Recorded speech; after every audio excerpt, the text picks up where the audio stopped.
afternoon, everyone. Welcome to a special President's Day card here at beautiful Gulfstream Park, Ron Nicoletti, along with Katie Stazak. Katie, we had a great weekend, and now we're about to end it with a fantastic 10-race card on President's Day. We got a fast main track, we got a firm turf course, and guess what? We got a huge carryover in the Rainbow Six today. We do a $150,000 guaranteed jackpot pool in the Rainbow Six races 5 through 10. Always such a great bet, and they've been pretty close to hitting it. We had a couple of singles yesterday, and then we had a disqualification late with a huge price, but that horse was not one of the singles, so we lucked out, and it lives another day today with a great jackpot.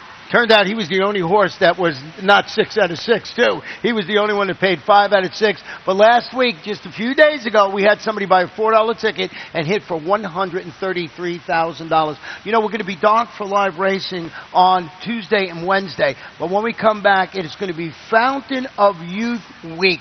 And we wanted to go back and show you one of the greatest of all the Fountain of Youths last year. We're going to show you the stretch run of this last race between two really nice horses. Yeah, we can only hope for a finish like this year. What a tremendous race we had last year in the Fountain of Youth with Wildcat Red and General A-Rod, who really became a little bit of quite the rivals last season, and Wildcat Red is going to get the edge here. What a great little horse that Wildcat Red is. So game, and a great local favorite here that always shows up at Gulfstream. And you just kept thinking General A-Rod was going to go by him, but it's going to kick off a fantastic weekend. You see what we have on Saturday. That is 7 graded stakes race, of course, the Fountain of Youth, but we have a very special superstar coming back that you went to watch work this morning. Yeah, main sequence, 2-time Eclipse champion, was champion older horse and turf male. He breezed this morning up at Palm Meadows, and I had the pleasure of going up to watch him. He breezed in company with Ring Weekend, who's going to run in the Canadian turf on Saturday.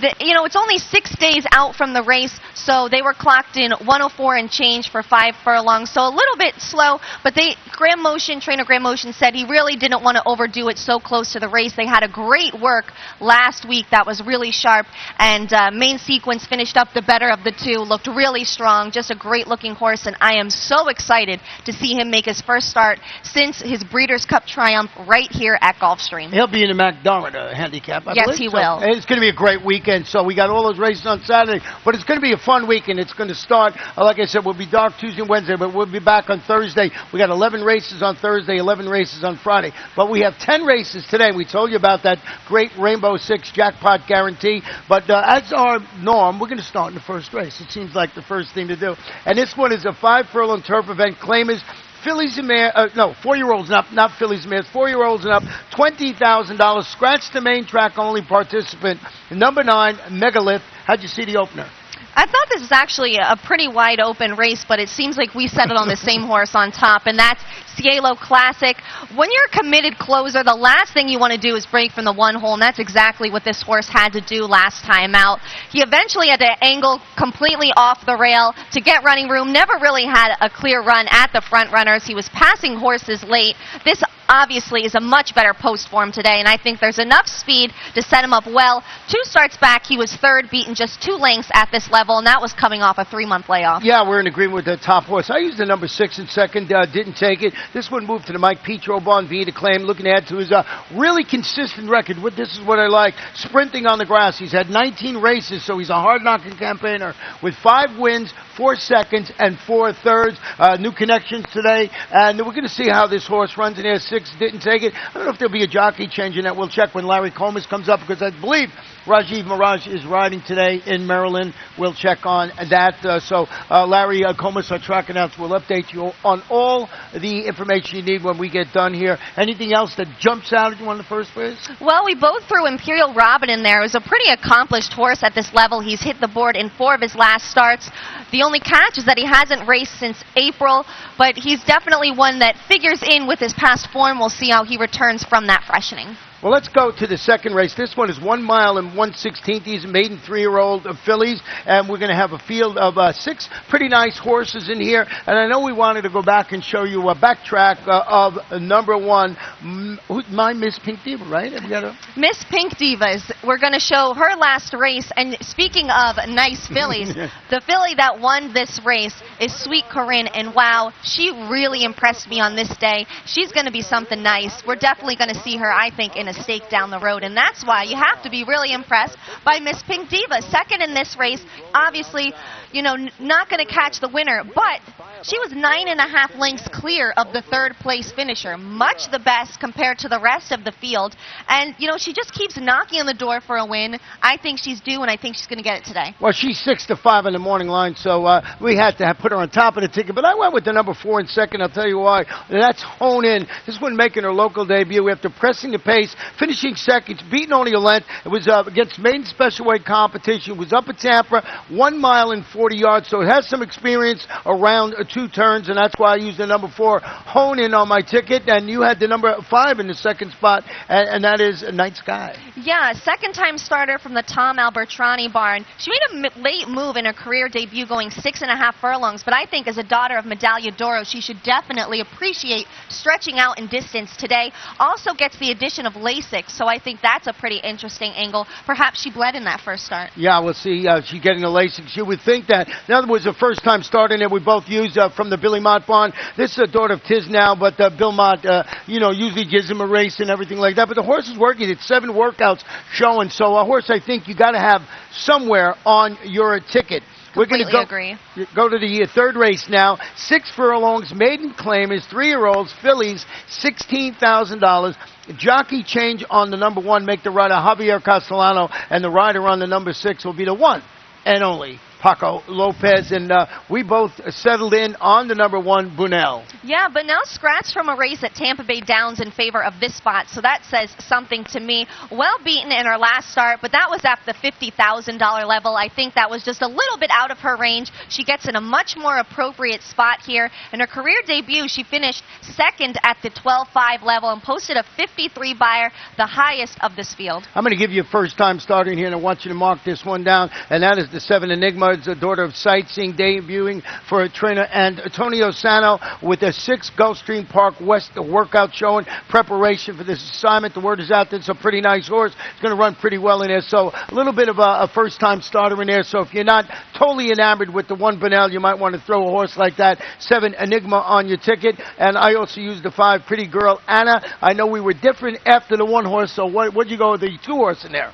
Yeah, Reina de Mis Amores, I think you have to throw out the last start. Not only did she not take to the turf, but she had a terrible outside post, was caught wide throughout, and was just too far back to make up any ground. And her 2 main track efforts, she finished second and third. I think you're going to see a return to that kind of form today, so I had to put her on the ticket. Well, we'll see how that third race works out. We'll go to the 4th race today, 1 mile and 1/16 on the turf, 4-year-olds and up.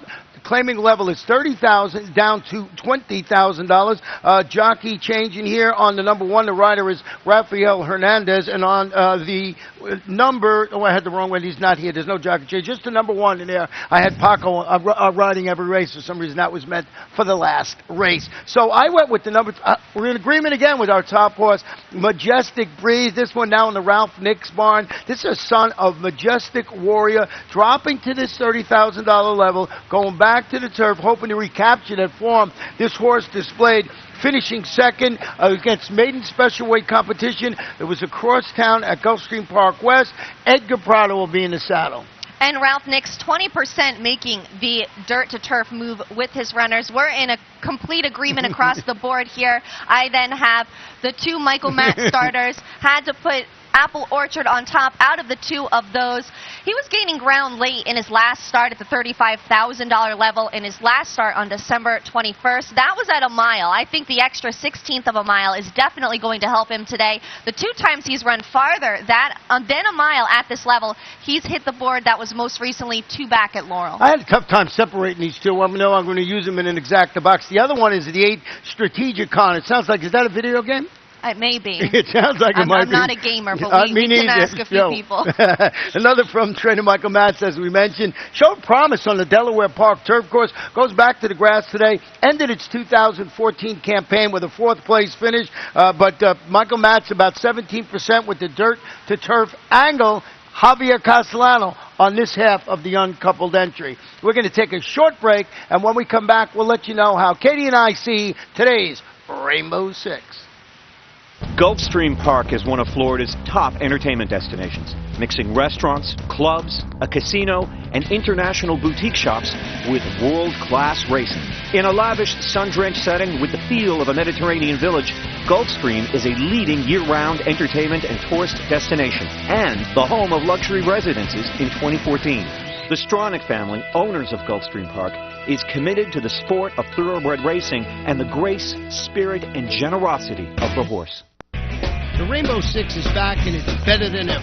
Now with a 20-cent base wager, it will expand the market for the popular bet.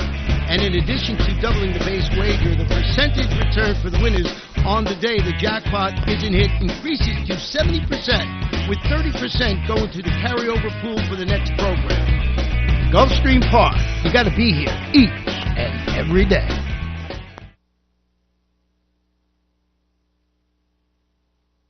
Welcome back to Gulfstream today. Ron Nicoletti along with Katie Stazak. It is Rainbow Six time. The Rainbow Six today starts in race number 5. There is a $150,000 jackpot guarantee, and we're starting it off with a 1-mile maiden claiming event. 4-year-olds and up, $25,000. Scratch the 1 Smoke Police, which was my top selection, so I moved my horses up. And also note that there's a jockey change on the number 2, and the rider is Luis Contreras. You went with the horse I had in second, and that is A Touch of Poetry.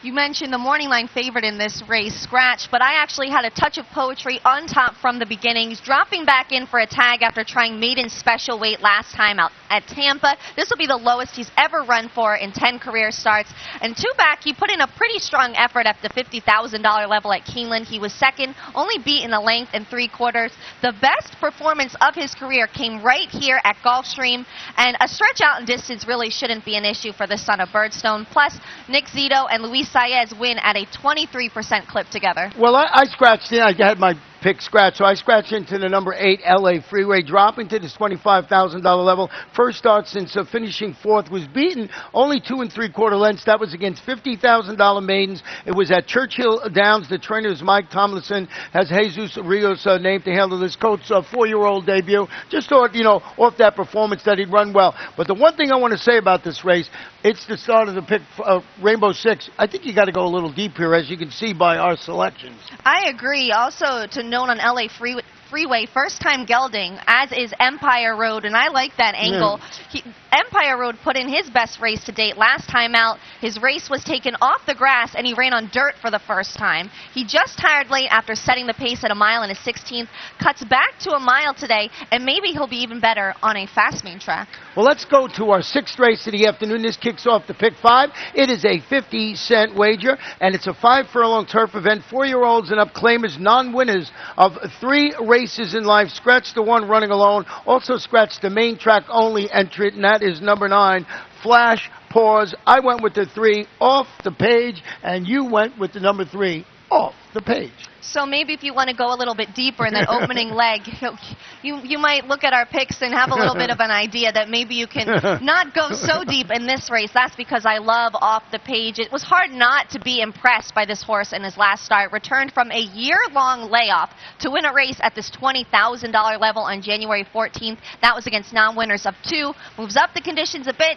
Non-winners of 3 today. You'd expect him to only be fitter. Second start off the layoff.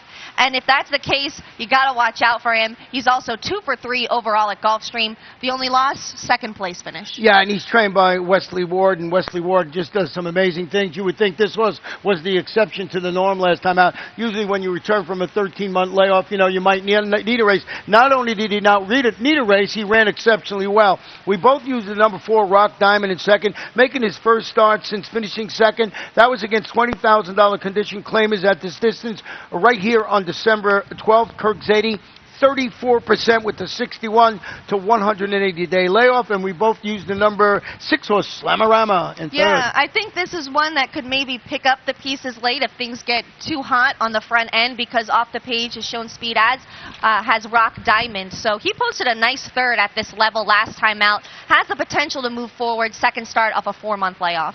Well, let's go to race number 7. It's 1 mile on the turf. As we mentioned at the top of the show, the turf course is listed as firm. It's an allowance optional claimer. Fillies, they're 3-year-olds. The claiming level is $75,000. A jockey change on number 2, make the runner Rafael Hernandez, and scratch the main track onlys 10, 11, and 12. And you saw that scratching of the 2. Julian Leperoux got banged around a little bit, so he will not be riding today's off his 3 mounts this afternoon. And then we want to go back and show you a video back from Gulfstream Park West. I believe it was on November 29th. This was the Wait a While Stakes, and I think this race today is the race of the day, in part because of the presence of this one, Liz Moore. You're going to see her close. This is the Wait a While Stakes again at Gulfstream Park West. I love the way she finished up. You know, the filly in here that won, that was Consumer Credit. She came back to win the Grade 3 Suwannee River Stakes here a couple of weeks ago. Liz Moore got caught pretty wide in that race. That's a little bit of concern, again, breaking from the outside, but I think she just has the class edge in this field. She's never run a bad race.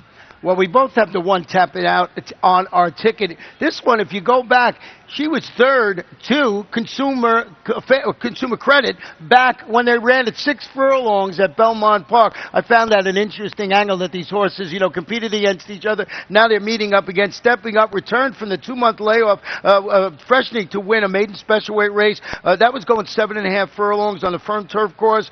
Trainer is Alan Goldberg, having an excellent meeting with a limited amount of starters. Gabriel Cyrez handling that inside post. So going off the company lines, it looks like these two are the logical two in what is a pretty nice race. And I also used the 6, Miss Margaret, on my ticket. A model of consistency, this horse, but only 1 win in those 8 turf races. So just for a minor award, I threw in Miss Margaret. How'd you see it? I also threw in Flying Tippett. It's going to make her 3-year-old debut in here, a full sister to Tappett's Fly. I loved Tappett's Fly when she ran, a 2-time Grade 1 winner, won the Grade 2 Honey Fox Stakes here at Gulfstream. This one has not run since breaking her maiden at Keeneland in October when she received Lasix for the first time and cut back to a mile. I think she can really move forward off of that start, but I do want to note, you talked about Tap It Out, and I absolutely loved that race last time out. Yeah, it was a good race, so we'll see how this race, very interesting, and this being the 7th race, kicks off our final pick 4 of the afternoon. Let's go to race number 8, 1 mile and 1/16 on the turf, starter, optional claimer, 4-year-olds and up, $25,000. We have some scratches in here. Scratch the 1, the 2, the 5, and the number 11. And you have the number 12, Tis Sardonic Joe, on top of your ticket. And you wanted to show that horse's last race. I do. Now, I'm taking a little bit of a shot with Tis Sardonic Joe, but I want to show you this race because I think the same thing can happen today, because there is no pace in here, and this horse could get a clear, easy lead and draw off the way he did in this last race. Loved the effort. He's taken a tiny bit of a step up today, and there's some pretty nice horses in here, but again, there is no pace. I think he can go out and repeat what he did last time. Don't think that there's anyone that can go with him early. The outside post could be a concern, but guess what? He did it from an outside post last time, so he has the speed from the gate to get out there and get an uncontested lead. Also 3 for 4 in the money at Gulfstream. Yeah, I went with the number 6 in here, Rose Briars, back in South Florida after shipping up to Tampa. The finishing 4th, beaten only 1 1/4 lengths by a really hard-knocking horse, and that's called Lochte. That was in the Grade 3 Tampa vein. Trainer, Jane Sibeli, Jose Lascano atop this son of Mizzen Mass, and I just thought that I see it a little different than you do. I think there's going to be some kind of pace challenge in here. They're not going to let that horse get away, and I think it just sets up perfectly for number 6, Rose Briar in here. How about number 7, Bad Debt? You got to have this horse somewhere in your ticket. I'll let you know why, and I'll ask you why you didn't have him on your ticket. Bad Debt, a hard-trying 7-time turf winner who was beaten only 3 lengths by a superstar called Mishawish. That was in the $100,000 Ed Prado, and then was a 3rd in the Sunshine Millions turf. I think this horse fits these starter optional claiming conditions perfectly. This is a true classy stakes horse in this race with horses that are under allowance conditions. So I used the number 7, Bad Debt. Did not use it on top, but why didn't you use it? You know, I think this is a race where you have to go deep. Right. Bad Debt, nice horse. I think he's been nicer maybe in the past. Oh, okay. But could definitely see him in here. I just had others that I liked better. Had to throw in Rosebriar because such a consistent runner. But what about Barrel of Love from the Chad Brown barn? Had a rough trip in his first start off the claim. First of all, don't see Chad Brown claiming horses very often. Claimed this one, not in for a tag today, so wants to keep him around. He broke slowly, got bumped around a little bit, was very rank going into the first turn and had to be taken back pretty sharply, then had to be angled out in the stretch to get any running room. It would not be difficult to improve off of that effort after that kind of trip. I think you have to have him on your ticket as well. I think this is a race, got to go deep, and also I think you should take a shot. Yeah, and you did with his Sardonic Joe.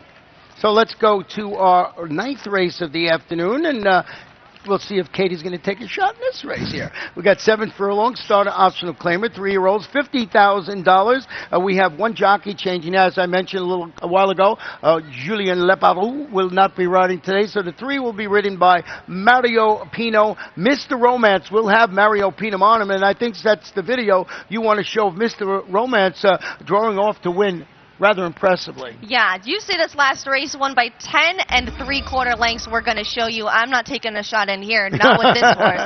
Love the effort.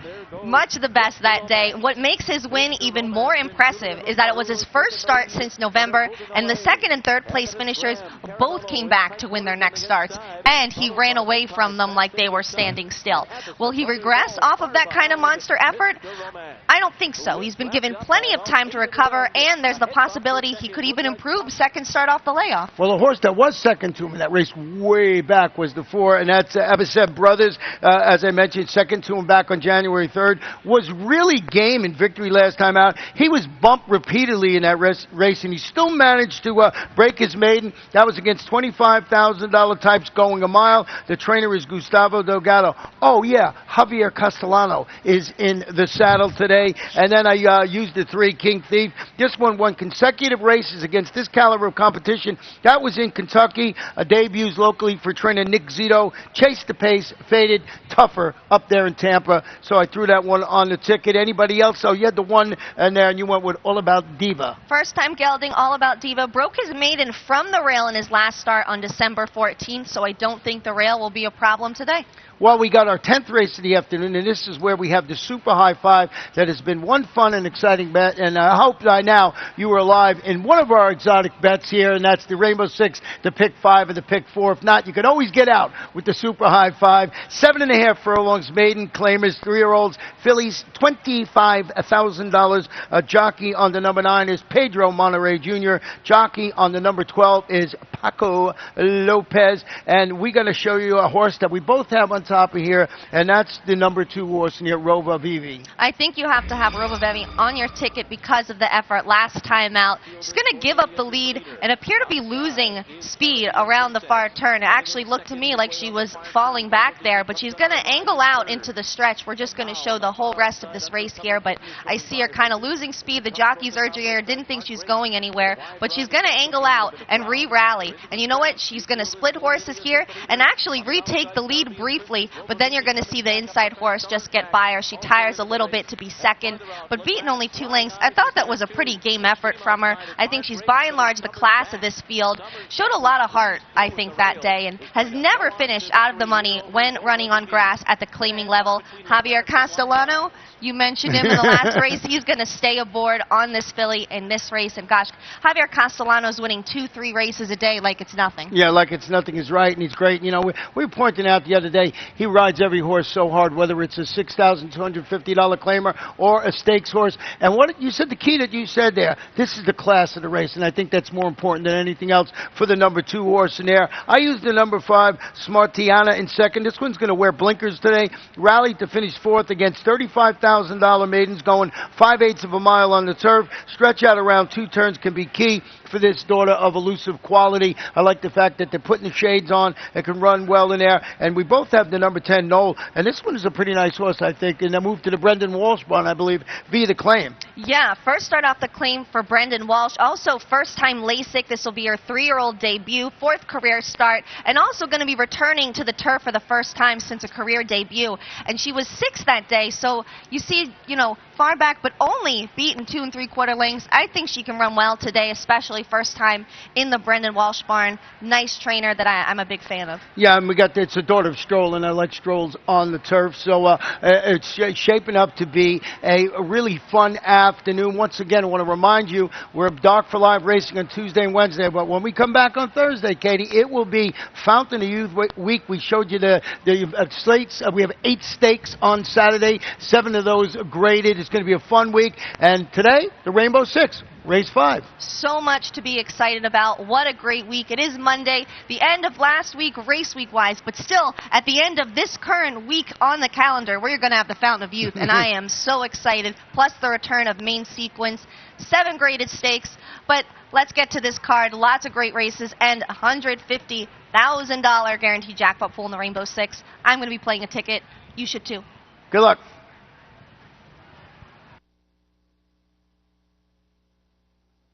There's a new day dawning in Florida.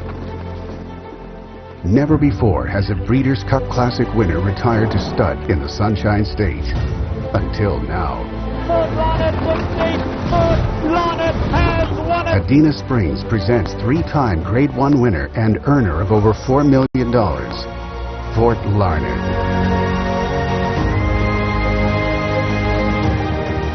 New to Adena Springs South.